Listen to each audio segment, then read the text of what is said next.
Coucou les cocos, je vous retrouve pour vous présenter un build sur Wilson, un build invocation. C'est un build assez détente, pas trop prise de tête. Alors c'est un build mêlé aussi étonnamment. C'est vrai que quand on joue invocation en général on joue plutôt distance, on joue plutôt élément matériel justement. Voilà, je vais faire un build corps à corps, un build occulte. Donc la vidéo sera faite en plusieurs parties. La partie arbre de talent, la partie attribut, la partie équipement et la partie gameplay. Et tiens, j'ai encore oublié, hein, c'est la deuxième fois quand même, sur deux vidéos que j'arrive oublié de parler des sorts. Voilà. Donc on va commencer par la partie arbre de talent, la partie arbre de talent ici. Donc on va venir chercher du dégâts des sorts, hop ici, affliction occulte et score d'affliction. Alors c'est important, notre but c'est d'infliger un max d'affliction en peu de temps. Vous verrez que mon équipement n'est pas parfait, mais il est pas trop mal. Alors ici, on vient chercher de ce côté-ci, du coup, le, du rayon pour les globes de vie. C'est important, c'est toujours sympathique. On va chercher la régénération de bouclier en consommant des globes de santé. Il faut savoir que ça ne régénère pas que le bouclier, c'est écrit en dessus, ça régénère le bouclier en plus des points de vie. Donc on perd rien sur les points de vie. Là, bien sûr, on vient chercher ici le score de critique. C'est toujours assez sympathique. On crache pas dessus. On verra que les critiques, ça nous permet de garder un bon taux de volonté dans le build. Donc voilà. On monte ici. On va chercher le classique offrande aux immortels. Il est incontournable actuellement. Alors, à moins qu'il fasse un gros changement sur les autres nodes ou qu'il nerf énormément celui-ci, je vois pas comment on pourrait jouer sans. Pareil, affliction douloureuse, incontournable, hein, maintenant il n'y a même plus besoin de le présenter tellement il a été tellement il est courant. C'est vraiment deux nodes qu'on voit dans à peu près tous les builds. Ici on vient chercher en porte-peste. Porte-peste, on vient chercher vraiment toutes les petites nodes sur les invocations. Ici, voilà. Vraiment, vitesse d'attaque de l'incantation, dégâts de l'incantation, santé de l'incantation. L'invocation, pardon. Ici, on va affliger du poison en zone autour de nous. Ça nous fait une infliction supplémentaire vu qu'on ne pose pas de poison. Vous verrez que c'est assez intéressant tout à l'heure. Dans l'arbre de talent ici, une petite note très intéressante avec celle-ci. Bien entendu, ici on pourrait aller chercher sacrifice de chair. En tout cas, c'est ce qu'on se dirait à première vue. Moi, j'y ai pensé aussi. Au début, je l'ai fait. Je l'ai fait et j'ai regretté. J'ai trouvé que c'était vraiment pas terrible parce qu'en soi, c'est nous qui allons être dans la mêlée et nos invocations vont taper de loin. Donc, réduire notre survivabilité à nous-mêmes pour augmenter celle de nos invocations, c'est pas rentable. C'est pas rentable parce que justement, c'est nous qui allons prendre le maximum de dégâts et elles qui seront un peu en backlane en train de taper de loin. Alors, forcément, c'est vrai que quand tu joues invocation, c'est difficile de packer les mobs comme on veut, donc forcément qu'ils vont prendre des dégâts. Va falloir les réinvoquer de temps en temps. Mais c'est mieux que de jouer avec ça et de perdre énormément de pool HP. Déjà que notre pool HP de base est pas énorme. De ce côté-ci, brise-siège, encre salvatrice, un grand classique aussi, je pense que j'ai pas besoin de vous l'expliquer. On va jouer avec un torse lourd, donc énormément de résistance supplémentaire. On dit pas non. Le casque on le prend pas. Le casque on le prend pas parce qu'on va jouer avec un casque unique et c'est un casque qui est un casque cogneur. Et honnêtement, le meilleur buff qu'on puisse avoir par encre salvatrice, c'est vraiment le bonus du stuff lourd. Donc on va pas vouloir chercher le casque. De ce côté-ci, on va chercher plus de dégâts pour chaque ennemi à proximité. C'est très intéressant. C'est vraiment intéressant tout simplement parce qu'on va jouer Anomalie. Anomalie permet de paquer les mobs et donc de faire plus de dégâts par mob aux alentours. Donc on va go in dans le tas de mobs paqués par Anomalie et on va énormément bénéficier de ces dégâts supplémentaires. De ce côté-ci, on vient chercher en prétorien de la génération de globes de santé et du score de résistance lorsqu'on ramasse une orbe de santé. Très important, très important. Ici, on vient chercher du score de résistance, la régénération, le rythme de régénération de points de vie, assez important. Le rythme de régénération de points de vie, c'est quelque chose qu'on va rechercher. Il faut que ce soit en dessous d'une seconde obligatoirement. Vous comprendrez après pourquoi. Attends, je vais éternuer. Oh là, pardon. Alors, ici, on vient de ce côté-ci, on vient chercher en façonneur des abysses du dégât occulte, ainsi que l'affliction occulte qui nous permet de faire plus de dégâts par effet d'ombre sur les ennemis. On va pas infliger énormément d'ombre, mais c'est un bonus auquel on dit pas non. Surtout si on joue sans ceinture de l'épreuve, sans la triale. Score d'affliction occulte, pareil, on dit pas non. C'est assez intéressant d'augmenter son score occulte, parce qu'on va faire que ça. Voilà, donc celle-ci, je sais jamais le nom parce qu'il est toujours hors du, hors du cadre, je suis désolé, je me souviens pas. C'est un autre qui va nous permettre de, quand on va infliger une affliction, on va en subir une, nous aussi, là, du même type. Et au bout d'un certain nombre d'afflictions du même type, on va les purger et s'octroyer un bonus à nous et à nos alliés alentour. Actuellement, on s'en fiche un peu de nos alliés, c'est pas méchant, mais beaucoup de builds sont autosuffisants, donc on va vraiment faire ça plus pour nous qu'autre chose. On va affliger énormément de stase, et la stase, une fois qu'elle est purgée, augmente notre vitesse de déplacement. Donc, c'est un plus. On va augmenter notre score de résistance pour toutes les applications de malédiction qui sont purgées. La malédiction, c'est donc les dégâts d'ombre. On verra justement ici qu'on en fait aussi pas mal. On va faire des dégâts supplémentaires aux ennemis quand on purge de la faiblesse. La faiblesse, c'est les dégâts sacrés. Et les dégâts sacrés, c'est ce qu'on va appliquer sur toutes nos compétences, littéralement. Ensuite, le dernier, on va purger les inflictions de dégâts sur la durée pour restaurer du maximum de points de vie et de bouclier.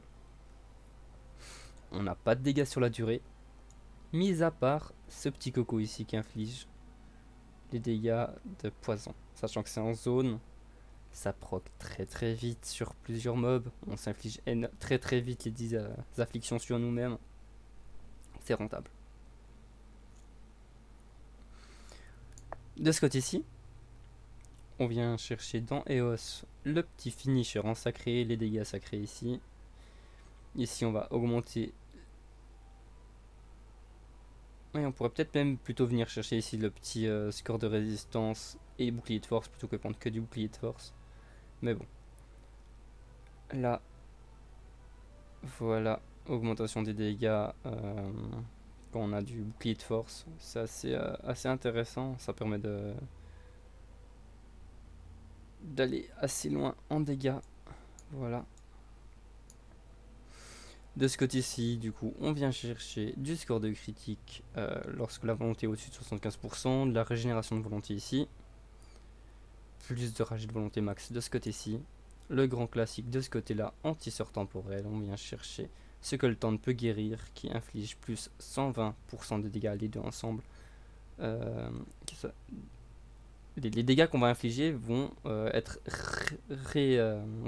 refaits 1,5 secondes après à hauteur de 120%. Donc si on inflige en 1,5 secondes, on va en infliger 1000 de dégâts. Après 1,5 secondes, ils reçoivent 1200 de dégâts. Voilà.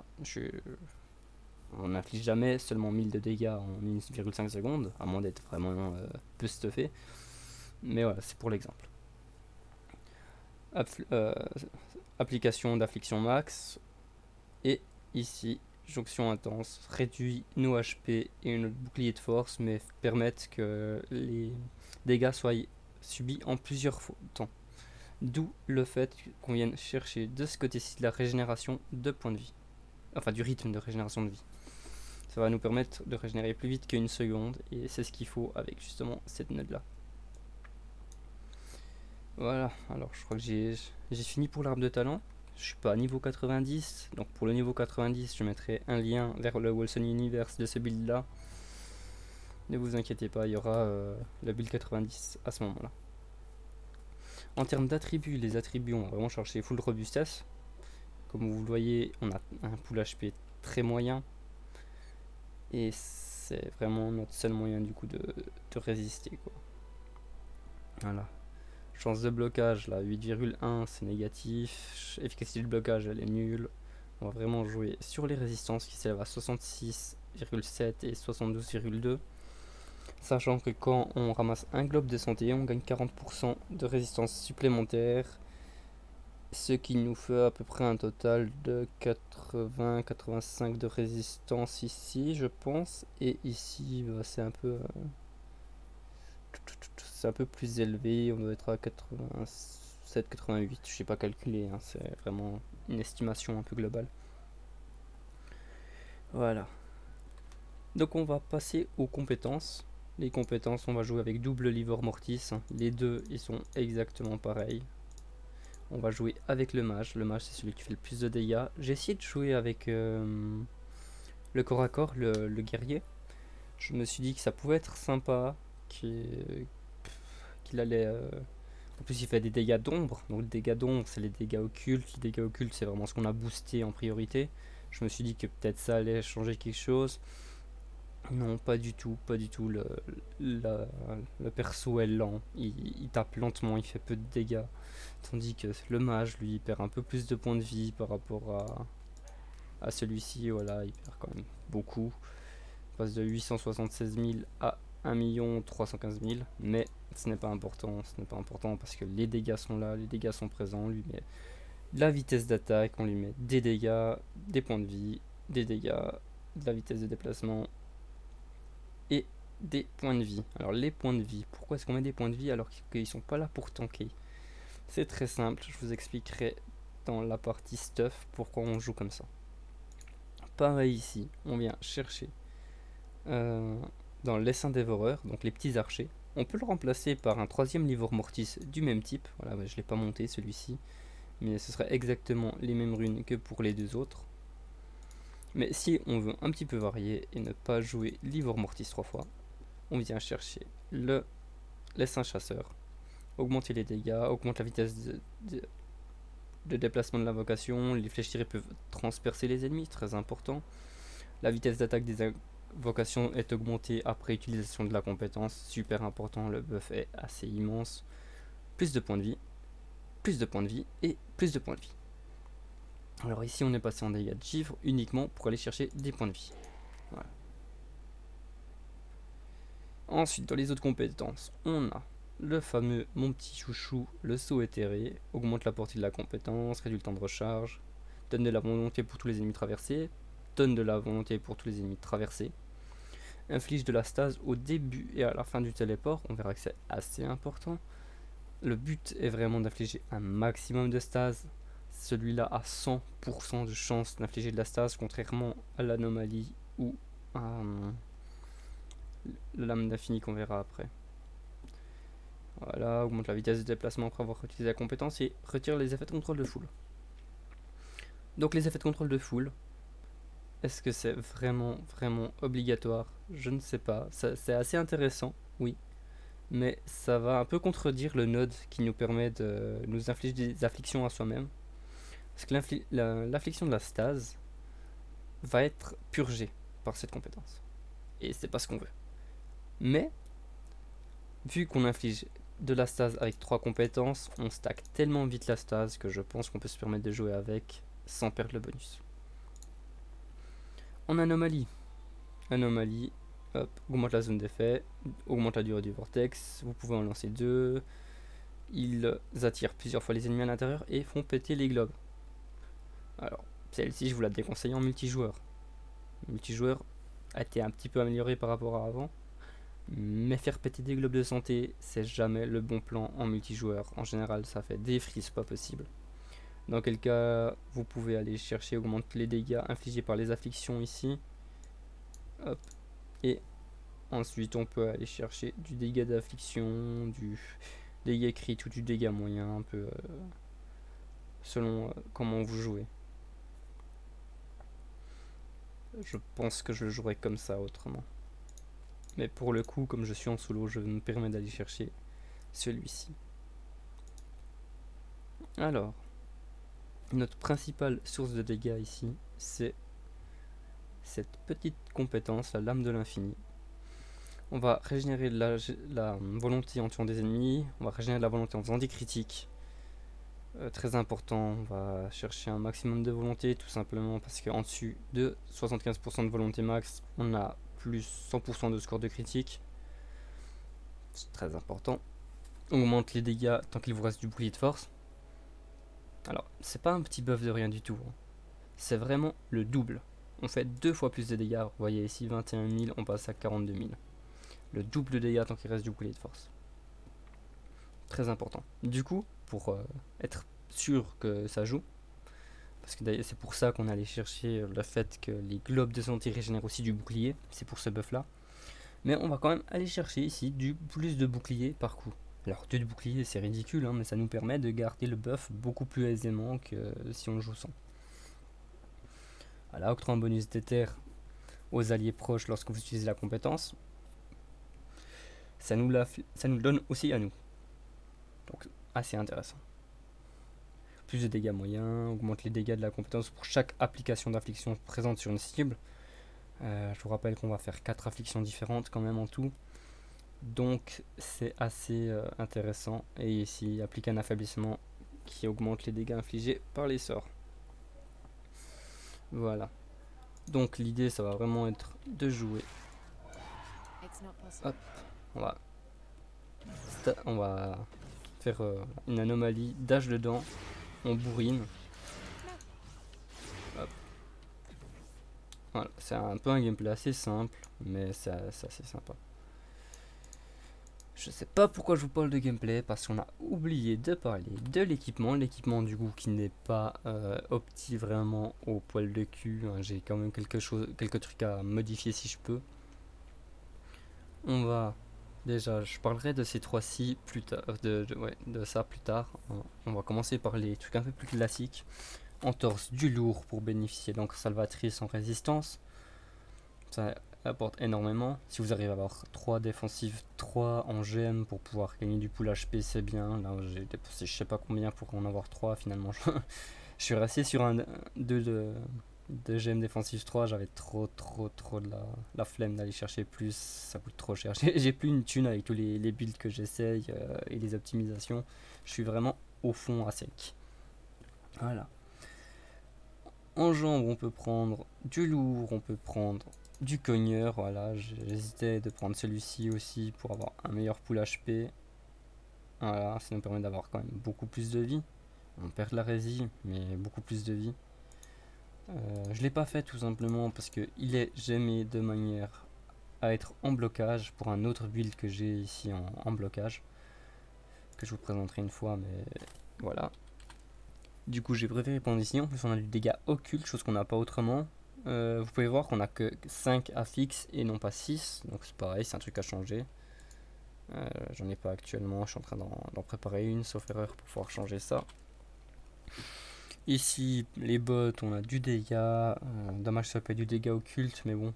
Moi, sur mes bots, je veux absolument de la vitesse de déplacement. Je déteste du jouer sans. Ici, dégâts occultes, génération de ressources, réduction de coûts en rage et en volonté. Réduction de coûts en rage et en volonté, dégâts occultes. Voilà. Ici, on va chercher énormément en gemme, on va chercher du dégât d'éther ajouté au sort. Vous pouvez jouer aussi avec un catalyseur et une arme à une main. C'est possible aussi. C'est quelque chose que je ferai plus tard, quand j'aurai loot exactement ce que je veux. Ce qui n'est pas le cas actuellement. C'est un build sur lequel je travaille depuis quelques jours seulement, donc j'ai pas tout qui est opti.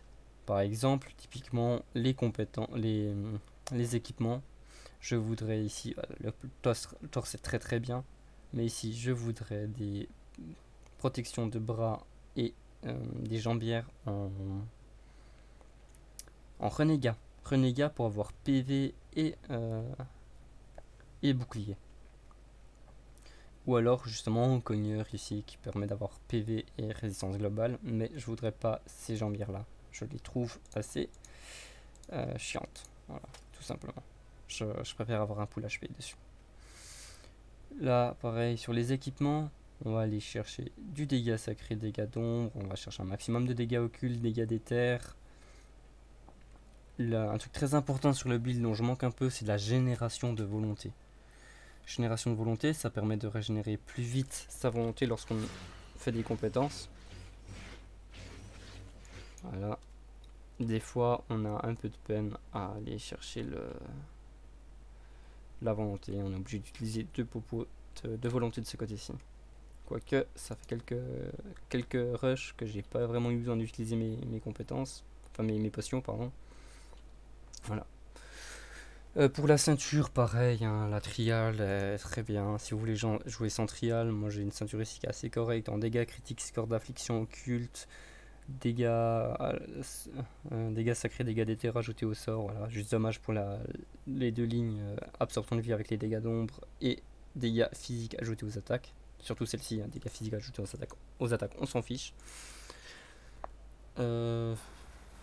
Pour faire des rushs classiques, jouer avec celle-là, enfin, jouer avec une ceinture normale, c'est assez sympa.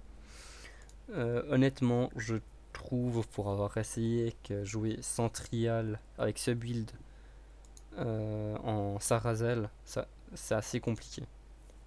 Du coup, pour la démo, je jouerai sans. Mais sachez que si vous faites une faille classique, il n'y a aucun souci de jouer avec une bonne ceinture. Vous pouvez même peut-être aller chercher la O'Malley. Jamais essayé de jouer avec la O'Malley, mais elle doit être très correcte aussi. Puis en faille classique, ça vous permet d'avoir plus de découvertes magiques. C'est très très bien. Voilà. Ou alors vous pouvez même jouer avec la Maelstrom. Même si elle est un peu plus orientée élémentaire, je suis en train de voir. Ouais. Non là. Bref. De toute manière, c'est bête, mais actuellement les ceintures, enfin tous les équipements légendaires sont meilleurs que les équipements uniques pour la plupart. Sauf que là, voilà, on va jouer avec deux festins de chancre. Festin de chancre, c'est plus de dégâts toxiques. Ça, on s'en fiche un peu, même pour la WoW, elle fait pas beaucoup de dégâts, on s'en fiche. Mais c'est aussi plus de dégâts infligés par les invocations. Alors, ils perdent des HP, mais ils gagnent des dégâts. C'est pour ça que dans les sorts, je vous invite à aller chercher un maximum de HP max. C'est vraiment pour pouvoir un peu pallier à ce manque de vie. Par exemple, si on regarde ici, 876 800, 876 800, et on passe à 1 240 000 HP. La différence est énorme, mais les dégâts aussi. Les dégâts aussi, vous verrez par la suite que les petits cocos font quand même bien le travail. En casque, je l'ai découvert il n'y a pas longtemps, et je me suis dit qu'il y avait moyen de faire quelque chose avec. Lorsqu'on inflige de la faiblesse, sachant que la faiblesse, c'est ce qu'on va infliger sur toutes nos compétences, voilà, chance de faiblesse et chance de faiblesse. Ah non. Mais si on clique dessus, pas du tout, je dis de la merde. Mais bref, les deux compétences dégâts qu'on utilise seront infligées de la faiblesse. Voilà. Donc on inflige de la faiblesse, ça nous permet de faire des dégâts d'ombre. Une fois qu'on inflige des dégâts d'ombre, on peut arriver à la malédiction. Voilà, infliger un dégât d'ombre implique une malédiction. Et donc, au bout de 5 applications de malédiction, ça lance un rempart de l'aube à la position qui offre des soins. Voilà. Donc des soins, j'ai essayé un build avec en bouclier de force. Le soin, bah forcément, on ne soigne pas le bouclier de force, donc c'est pas très rentable. Mais du coup, justement, ce build-ci est assez correct en HP, en un peu bouclier de force. Bah justement, bouclier de force qui permet d'augmenter les dégâts de cette compétence-ci. Voilà, donc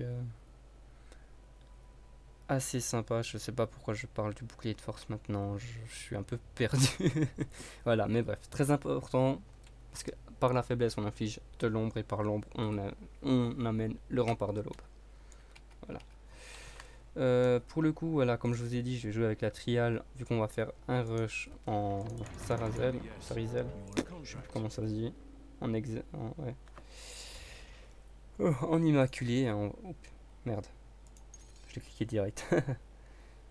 Hop, on va essayer de prendre que des trucs qui nous dérangent pas trop. Voilà, les ennemis ont plus de vitesse de déplacement, on s'en fiche. Les dégâts des projectiles, on s'en fiche. Voilà.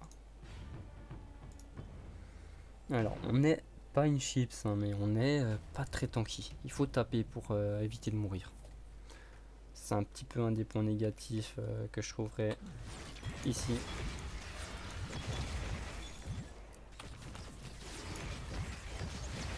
Voilà. Voilà, on subit des dégâts sur la durée, c'est tout à fait normal.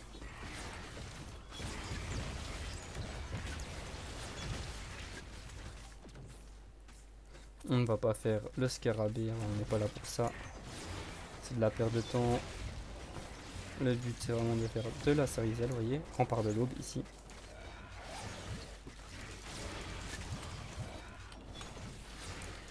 On va infliger de la stase au maximum d'ennemis, vous voyez. Hop, de la stase. Magnifique. Hop.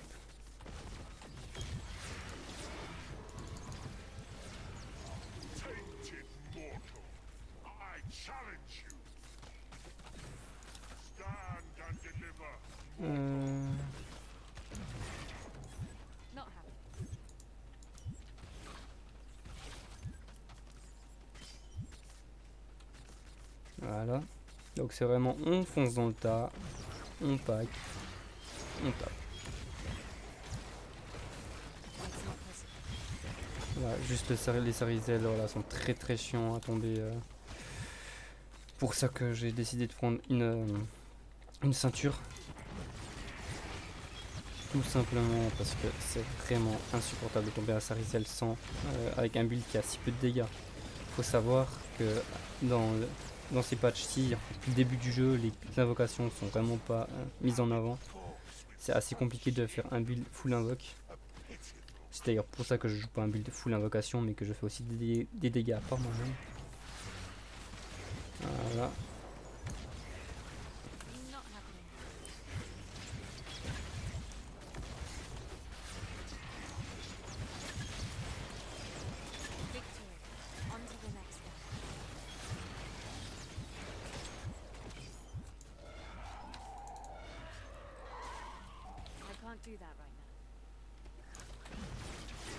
Voilà, quand il rempart de l'eau, pop très vite. Hein.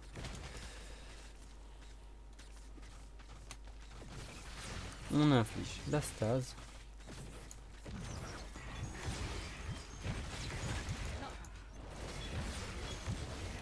Voilà.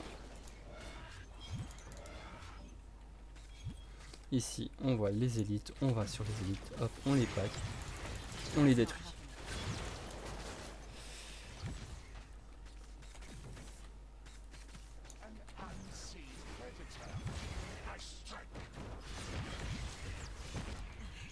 Ok, petit imprévu, donc voilà, comme je disais, on se fait one shot très facilement là-dessus.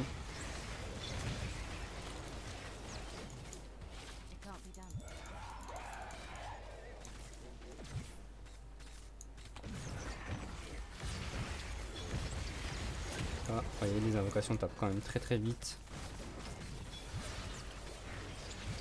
Et génial, je me dirigeais pas du tout du bon côté.